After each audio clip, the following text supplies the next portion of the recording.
Hello po guys, good afternoon. Kain po tayo mga guys. Ang ulam ko po, adobong alam niyo po itong isda to, yung parang lapad na yung mga galunggong. Ano bang tawag doon? Yung ano tawag ba sa isda na to? Parang matambaka ba yun o salay-salay, basta ganun. Parang yung mga lahi ng mga galunggong kaya lang lapad. Tapos ito po prito. Adobo tsaka prito. Tsaka isang nilagang itlog. Para may twist ang lasa, hindi puro isda. Kain po tayo mga guys.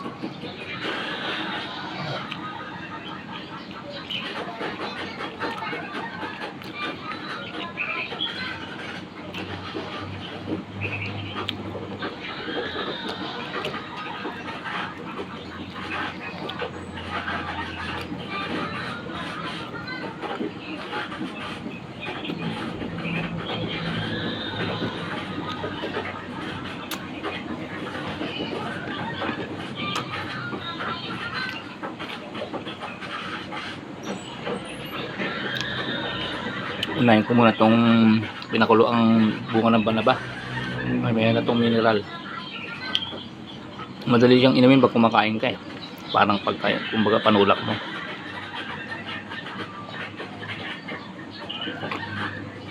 Yun. Mas madali siyang inumin pag panulak mo ito pagkain.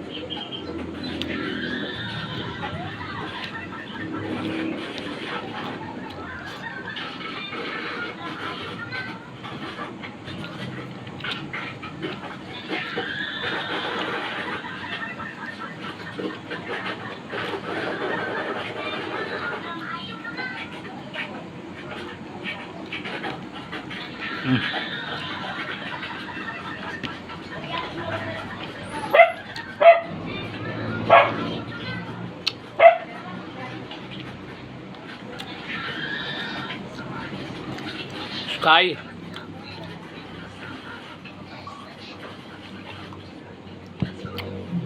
Kasamang dahon pa ng guyabano. Yan mo na. Sama-sama yan, yung dahon ng guyabano, dahon ng abukado. Hindi ko napansin pagsalin ko. Direct pa kasi sa kasirola yan, hindi ko pa naisasalin sa palamigan ko.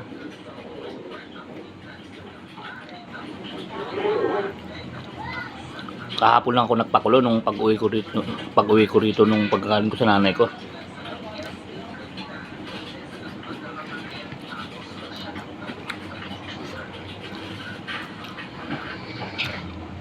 Tapos dun sa nanay ko, meron din akong pinapakuluan doon. Share naman kami ng nanay ko ron. Yung ganun din, pareho, mga herbal. May mga banaba, may daon ng ng guyabano.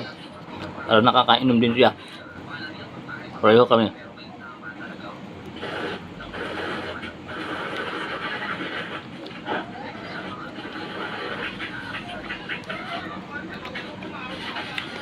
Ito lang pagkaisda ang ulam mo, kailangan yung maingat ka rin no. Kumbaga naiihiwalay mo yung pagsubo mo yung tinik sa laman. Isa pag magkamali ka, tinik ka eh.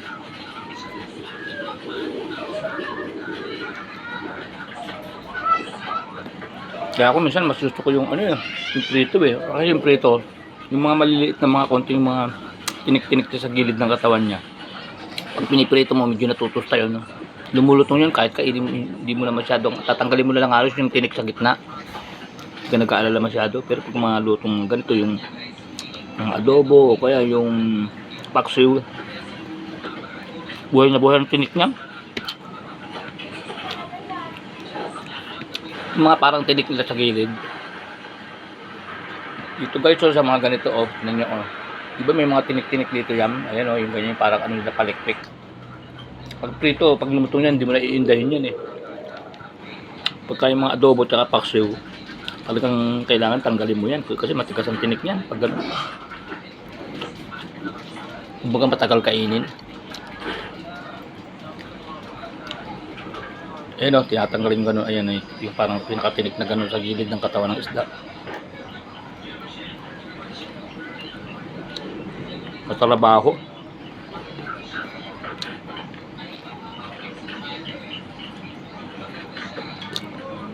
Minsan guys, mas gusto ko pa yung sardinas na lang eh. Kasi O kaya yung San Marino. Kasi yung sardinas o kaya yung San Marino, subukan na lang ng subo dun eh. Gaya ng ganito. Eh, nagsasawa naman ako sa prito kaya sabi ko, tikman ko ng adobo yung misis ko yung adobo niya eh. Sabi ko, tikman ko yung adobo na yan.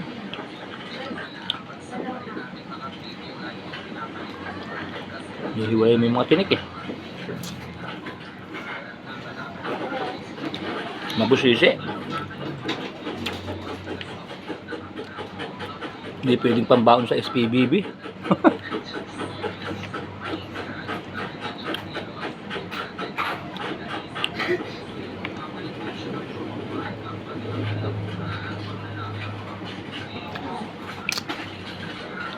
May tinik.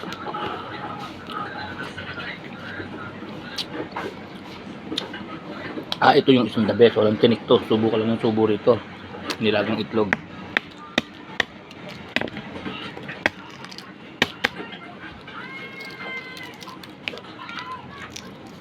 Naliligpit yung mga balat na yan. Pag naligpit ako ng pinagkainan ko, yan ko muna. Ito yung subo ka lang ng subo. Mga pagkain ng mga itlog. Pritong itlog. Diba? Kailangan tatanggal yung tinik.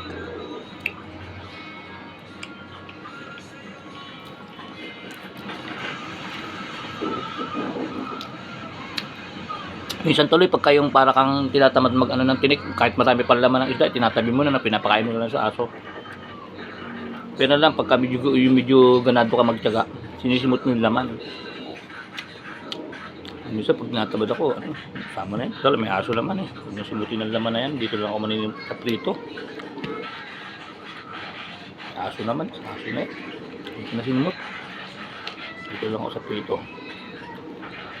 Dito tayo sa pangalawang batch ng isda sa prito. Daling kainin ng prito.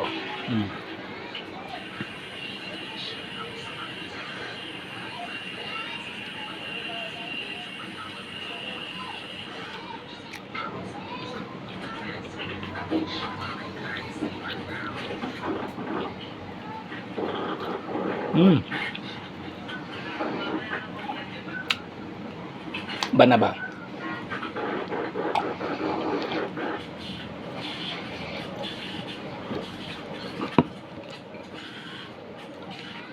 Nilagang itlog.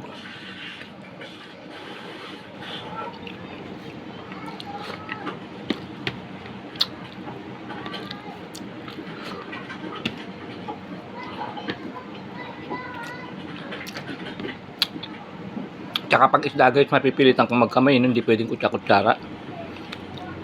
Pero merong magagaling kahit isda, kutsara, Parang yung bunso kong anak, kahit hipon ang kinakain, yun. Tinidor yun, hindi mo mapagkamay. Ang galing kumamit ng kutsara at tinidor. Ayoko ng ganun. Pag isda, talagang magkakamay ako.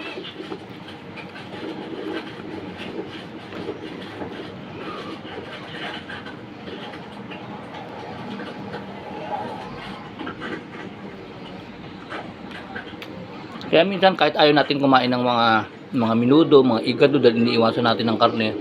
Minsan ganun ang napiprepare natin ilutuin eh. Kasi yun, subo ka lang ng subo ng mga yun eh, di ba? Mga minudo, igado, mga bopis, subo ka lang ng subo nun eh. Wala naman tinik yun. Hotdog. Kaya napipilitan tayong kumain ng karne eh. Isa naman isda, pinagtsatsagaan ko yung mga guys, yung malaking tuna, tinatanggal ko laman nilalaplap ko. Tapos tinatadtad ko ng kutsilyo, tapos lalagyan ko ng bawang sibuyas, tapos yung siling paraka, tapos tinutorta ko para subo ka lang ng subo. Wala, kumbaga naihiwalay mo na yung tinik.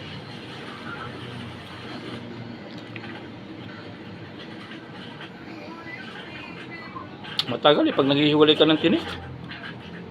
Matagal kumain.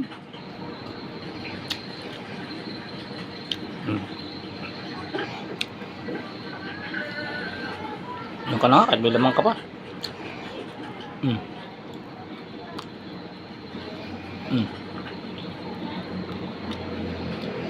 Kaya kahit meron pang konting laman, Lagi na lang kasi matagal eh.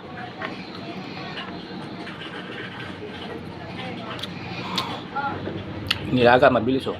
Para ka nang tatangkalin oh.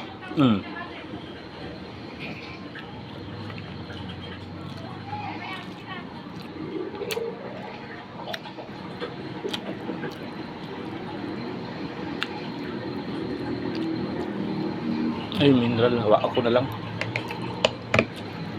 Hawakan ko na ng kamay kong pinasubo. Ako lang naman na kumakain eh. Pag sa iba, huwag niyong gagawin niya. Siyempre, mangangamoy isda yan. yung bote. Hanggang magbugas muna kayo ng kamay bago bubuksan. Kaya ako dito lang naman ako magsakay. Hawakan ko ganun. Sabi, binuksan ko yung takip.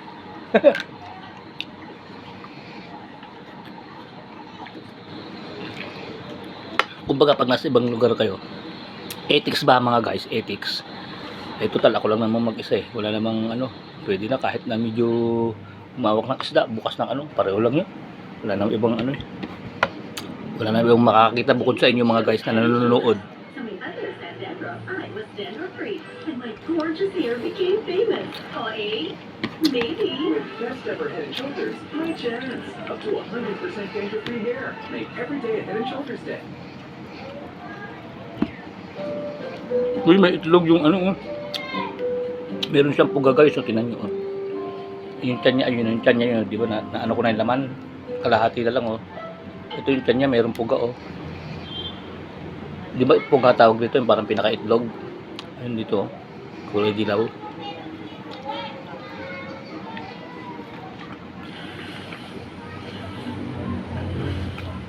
Sige po mga guys, ganito na lang po.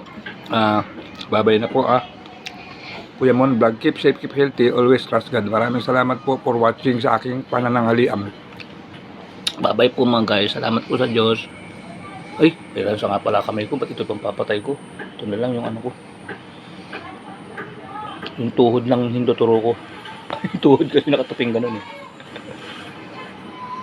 Yun.